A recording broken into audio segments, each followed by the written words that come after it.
Hello and नमस्ते।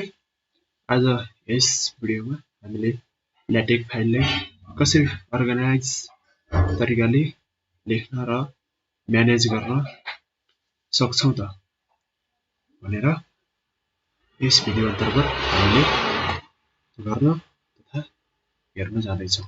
यसको लागि सुरुमा हाम्रो ल्याटेक्स मेन फाइल डिभिजन गर्नुपर्ने हुन्छ। त्यसमा हाम्रो के हुन्छ डकुमेन्ट क्लास नेम हुन्छ अनि सुरुमा हाम्रो प्रिम्बल भन्ने हुन्छ। प्रिम्बल भनेको बिगिन डकुमेन्ट भन्दा माथि र डकुमेन्ट क्लास भन्दा तलको भागलाई हामी प्रिम्बल भन्छौँ। त्यो प्रिम्बलमा हामीले डिफ्रेन्ट टाइप्सको म्याक्रोज प्याकेजेसहरु अनि अरु सेटिङहरु राख्छौं। त्यसपछि हामीले बिगिन डकुमेन्ट र इन डकुमेन्ट इन्भाइरोमेन्टमा जति पनि हाम्रो कन्टेन्टहरु लेख्नु पर्ने हुन्छ त्यसको लागि यसले हामीले बडी भन्छौं। बडी पार्टलाई पनि हामीले फर्दर डिभिजन गर्न सक्छौं। अब हाम्रो थेसिस अथवा बुकको लागि जनरल पेज अर्डर हुन्छ। सुरुमा फ्रन्ट म्याटर हुन्छ। फ्रन्ट म्याटरमा के हुन्छ भन्दा title page, copyright, dedication, abstract etcetera यस्तो चीजहरु हाम्रो फ्रन्ट म्याटरमा हुन्छ। त्यसपछि मेन म्याटर हुन्छ। मेन म्याटरमा के हुन्छ त मेन म्याटरमा के हुन्छ च्याप्टरहरु हुन्छ, एपेन्डिक्स हुन्छ। त्यसपछि ब्याक म्याटरमा के हुन्छ ब्याक म्याटरमा हाम्रो बिब्लियोग्राफी अर रेफरेन्सेस अनि ग्लोसरी र इन्डेक्स हुन्छ। यो फ्रन्ट म्याटर भनेको एउटा फोल्डर, मेन म्याटर भनेको अर्को फोल्डर, ब्याक म्याटर भनेको अर्को फोल्डर हो। त्यस फोल्डरमा हामीले टेक्स्ट फाइल बनाउँदै काम गर्दै गर्छौं। अब यसपछि हामीले प्र्याक्टिकली गर्न जाँदै छौं। ओके, म अहिले हाम्रो टाइप सेटिङ सफ्टवेयर टेक्स्ट स्टुडियोमा आएको छु। अहिले हाम्रो डकुमेन्ट्स मैले क्रिएट गरेको छु। यसमा हाम्रो अहिले के आएको छ जस्ट हेलो वर्ल्ड मात्र आएको छ किनकि हाम्रो बिगिन डकुमेन्ट र इन डकुमेन्ट भित्र हेलो वर्ल्ड मात्रै छ। अब मैले के गर्छु यो प्रिम्बल पार्टलाई हटाउँछु। प्रिम्बल पार्टलाई मैले कट गर्छु अनि एउटा नयाँ फाइल बनाउँछु। न्यू फाइल, यो फाइललाई मैले सेभ गर्छु। सेभ कहाँनेर गर्छु हाम्रो यो प्रिम्बल भन्ने फोल्डर भित्र सेभ गर्छु। यसको फाइल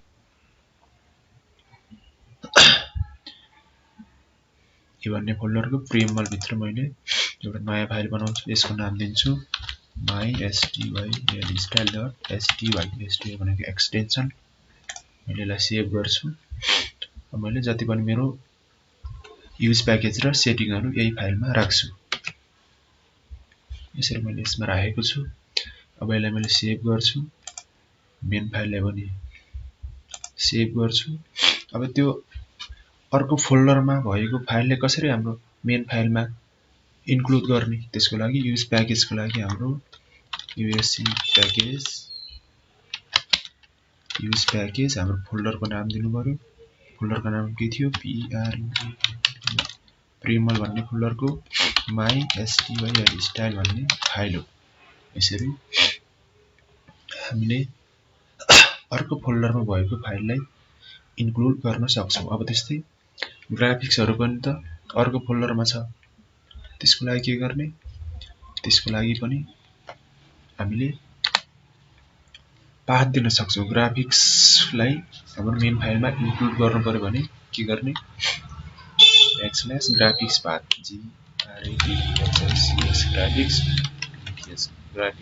graphics path अनि हाम्रो फोल्डरको नाम के छ इमेजेस छ।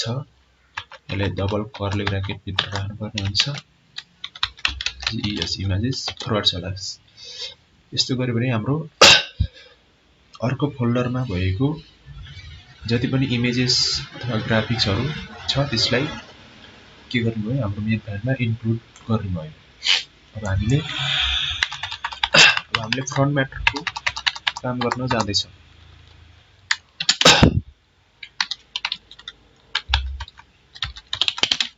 वर्किङ इन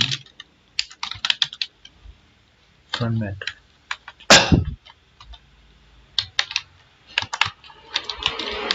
फ्रन्ट म्याटरमा हाम्रो के हुन्छ टाइटल पेज हुन्छ। अब त्यो टाइटल पेजले मेन फाइलमा कसरी इन्क्लुड गर्ने त त्यसको लागि हुन्छ \include include अनि हाम्रो फोल्डरको नाम लेख्नुपर्ने हुन्छ फ्रन्ट अनि फ्रन्ट म्याटर छ / दिएर टाइटल टाइटल किन हामीले फ्रन्ट म्याटरमा हाम्रो टाइटल पेज इन्क्लुड गर्न जाँदैछौँ। अब टाइटलमा लिएर क्रसर ल्याउने राइट क्लिक गरेर ओपन फ्रन्ट म्याटर यो गर्ने एस गर्ने यस्तो गर्यो भने हाम्रो एउटा title.tex भन्ने फाइल बन्छ।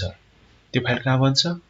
त्यो फाइल मैले डेस्कटपमा ए भन्ने फोल्डर बनाएको छु अनि त्यस ए भन्ने फोल्डर भित्र के फोल्डर बनाएको छु मैले ए इमेजेसको लागि इमेजेस भन्ने फोल्डर बनाएको छु प्रिएम्बलको लागि प्रिएम्बल भन्ने फोल्डर बनाएको छु फ्रन्ट म्याटरको लागि फ्रन्ट म्याटर भन्ने फोल्डर बनाएको छु मेन म्याटर अथवा च्याप्टरहरुको लागि मेन म्याटर अनि ब्याक म्याटर भनेको बिब्लियोग्राफी अर रेफरेन्सेस अर ग्लोसरीको लागि ब्याक म्याटर छु। अब मैले टाइटल भन्ने टेग फाइल कहाँ सेभ भयो फ्रन्ट म्याटरको यो फ्रन्ट म्याटरमा हाम्रो टाइटल भन्ने फाइल सेभ भयो। अब हामीले के गर्नु पर्यो यो टाइटलमा केही कन्टेन्ट राख्नु पर्यो भनेको टाइटल पेज बनाउनु पर्यो। त्यसको लागि के गर्ने आफूले कन्टेन्ट लेख्ने त्यसको लागि मैले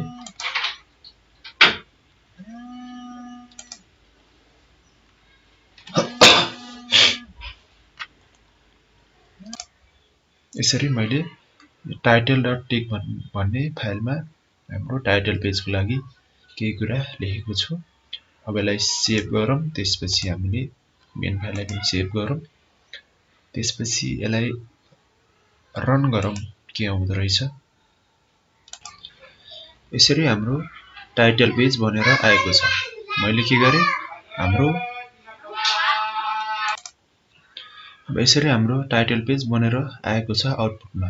यो कसरी आएको हो अब हाम्रो document class A4 paper 12 font size 12 pt छ रिपोर्ट भन्ने डकुमेन्ट क्लास छ अनि हाम्रो युज प्याकेज भन्ने हाम्रो प्रिएम्बल भित्रको माई स्टाइल भन्ने फाइलबाट मैले यसरी इन्क्लुड गरे अनि हाम्रो इमेजले कसरी मैले इन्क्लुड गरे ग्राफिक्स पाथ अनि डबल कर्ली ब्र्याकेट भित्र हाम्रो फोल्डरको नाम के छ इमेजेस छ त्यो इमेजेस भन्ने फोल्डर भित्र जति पनि हाम्रो इमेजेस छ जस्तो यसमा यो लोगो भन्ने पनि हाम्रो इमेजेस भन्ने फोल्डरमा छ। यसरी टाइटल पेज इन्क्लुड गरेको छु। अब हामीले के गरौँ अब हामी जब मेन म्याटरमा पनि काम गरौँ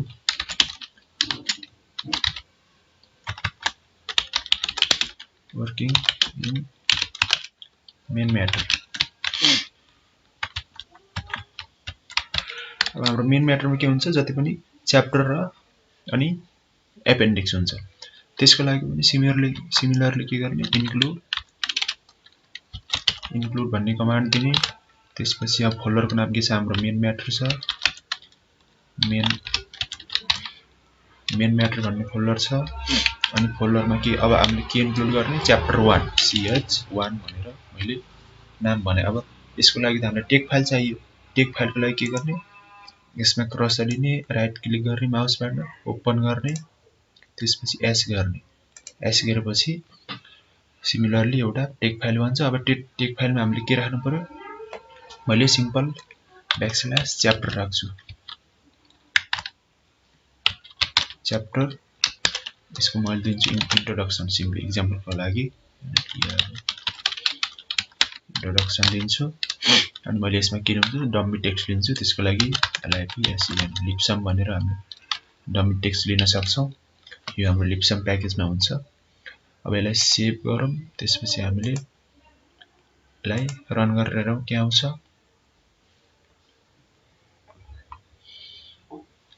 भनेर।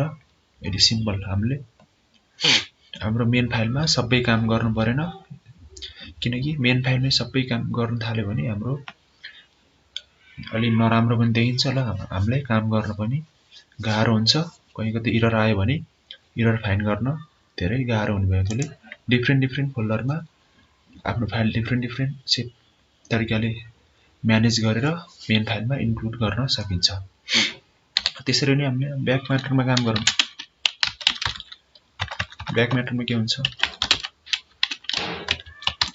ब्याक म्याटरमा के हुन्छ हाम्रो बिब्लियोग्राफी हुन्छ त्यसको लागि के गर्ने BIBLI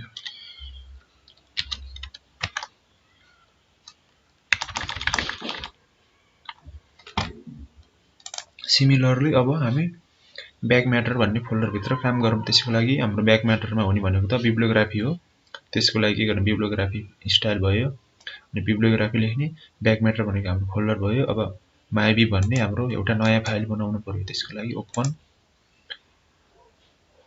एस गर्ने अनि हाम्रो एउटा नयाँ बिब फाइल भन्छ यो बिब्लियोग्राफीको लागि .bibb भन्ने एक्सटेन्सन दिनुपर्छ अब यसमा के राख्ने त सेभ गरेपछि हाम्रो मेन फाइललाई पनि सेभ गरौँ त्यसपछि हामीलाई कम्पाइल गरौँ